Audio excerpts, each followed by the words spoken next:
Time पे petrol किसी भी इकोनॉमी के लिए इतना इम्पॉर्टेंट है जितना हमारे शरीर के लिए ऑक्सीजन। पेट्रोलियम को ब्लैक गोल्ड यानी कि काला सोना भी बोला गया है। काला सोना नाम ही इस बात का संकेत है कि पेट्रोलियम हमारे लिए कितना ज़्यादा ज़रूरी है।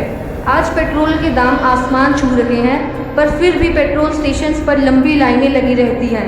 आप भी कभी ना कभी तो इन लाइनों में खड़े हुए होंगे, पर क्या कभी आपने सोचा है कि ये पेट्रोल आता कहाँ से है और क्यों पेट्रोल को निकालने के लिए देश अपने कई 100 करोड़ रुपए खर्च कर देते हैं? कौन है वो लोग जो पेट्रोल को हम तक पहुँचाते हैं? आप सभी के इन सवालों के जवाब आपको इस वीडियो में मिलेंगे। तो चलिए शुरू करते हैं। दुनिया का ज़्यादातर तेल अंडरग्राउंड भंडार से निकाला जाता है, लेकिन समुद्र से भी काफ़ी मात्रा में तेल निकलता है। दुनिया में तेल कई जगह मिलता है, जिसके बारे में हम आगे वीडियो में बात करेंगे। पर अगर हम इंडिया की बात करें तो ONGC ऑयल प्लांट जो कि मुंबई में है वो टॉप पे आता है।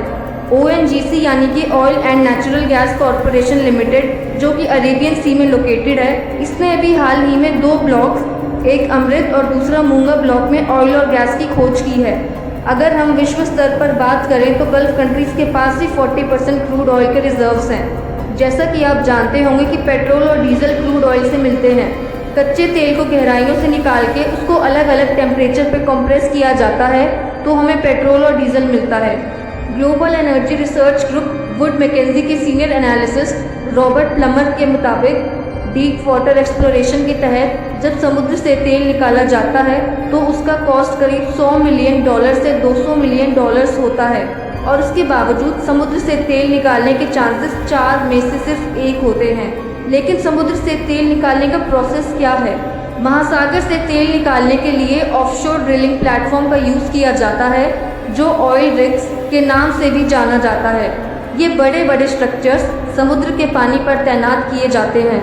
ये इतने मजबूत स्ट्रक्चर्स होते हैं और इस तरह से डिज़ाइन किए जाते हैं कि हवा, लहरों और करंट्स के फोर्स को भी ये संभाल सकते हैं।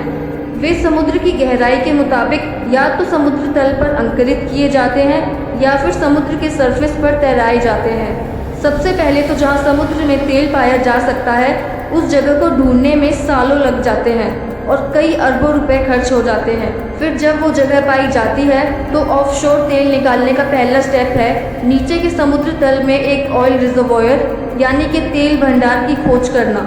यह आमतौर पर सिस्मिक सर्वेस का उपयोग करके किया जाता है, जिसमें पृथ्वी में साउंड वेव्स को भेजा जाता है और सी फ्लोर से आई हुई रिफ्लेक्शंस का यूज़ करके ओशियन का एक मैप बनाया जाता है। एक बार एक ऑयल रिजर्वॉयर यानी कि तेल भंडार की पहचान हो जाने के बाद साइट पर एक ड्रिलिंग प्लेटफॉर्म इंस्टॉल कर दिया जाता है।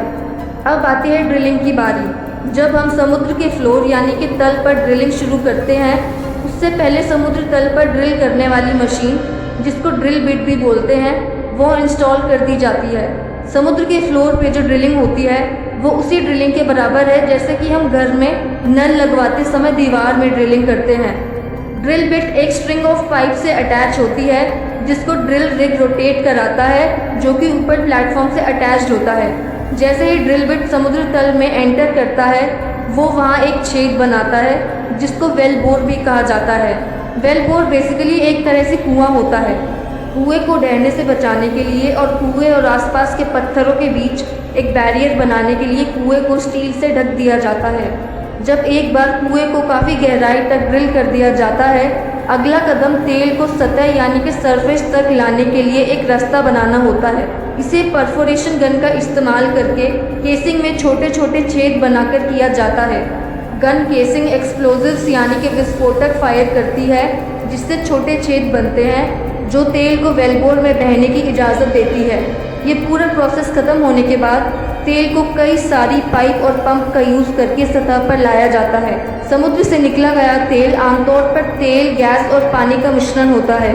इसको क्रूड ऑयल भी बोलते हैं। इसी क्रूड ऑयल को रिफाइन करने के बाद हमें पेट्रोल और डीजल मिलते हैं। जब तेल को समुद्र से निकाला जाता है तो निकालने के बाद उसको रिफाइनरीज में ले जाया जाता है।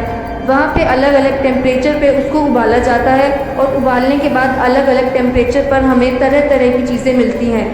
110 डिग्री सेल्सियस पर पेट्रोल मिलता है, 180 डिग्री सेल्सियस पर केरोसिन यानी कि मिट्टी का तेल मिलता है और 260 डिग्री सेल्सियस पर उबालने पर डीजल मिलता है।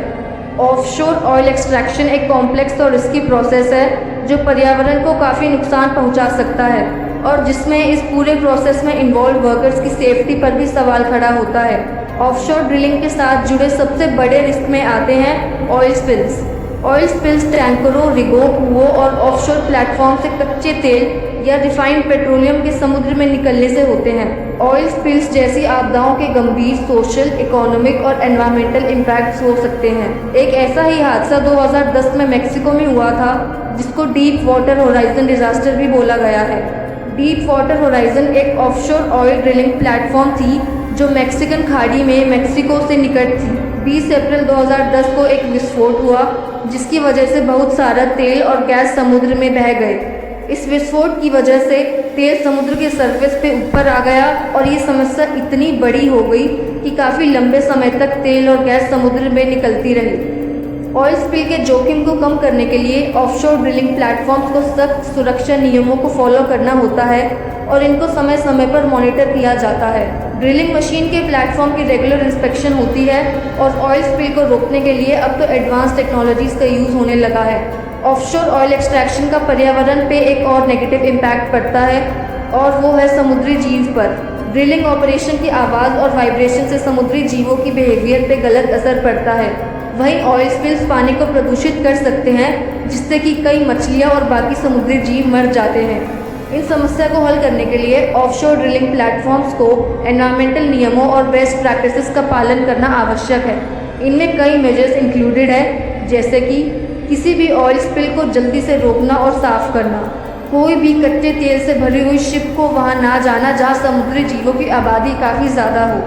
अंत में ऑफशोर ऑयल ड्रिलिंग एक बहुत चुनौतीपूर्ण और मुश्किल प्रक्रिया है जिसके लिए एडवांस टेक्नोलॉजीज़, हाई सिक्योरिटी और एडवांस स्ट्रक्चर्स का यूज़ होता है। ये हमारे एनर्जी नीड्स को पूरा करने में एक महत्वपूर्ण रोल प्ले करते हैं, तो ये भी ज़रूरी है कि इसमें शामिल वर्कर्स और पर्यावरण की सुरक्षा का ध्यान रखा जाए। तो दोस्तों, आपको ये वीडियो कैसी लगी?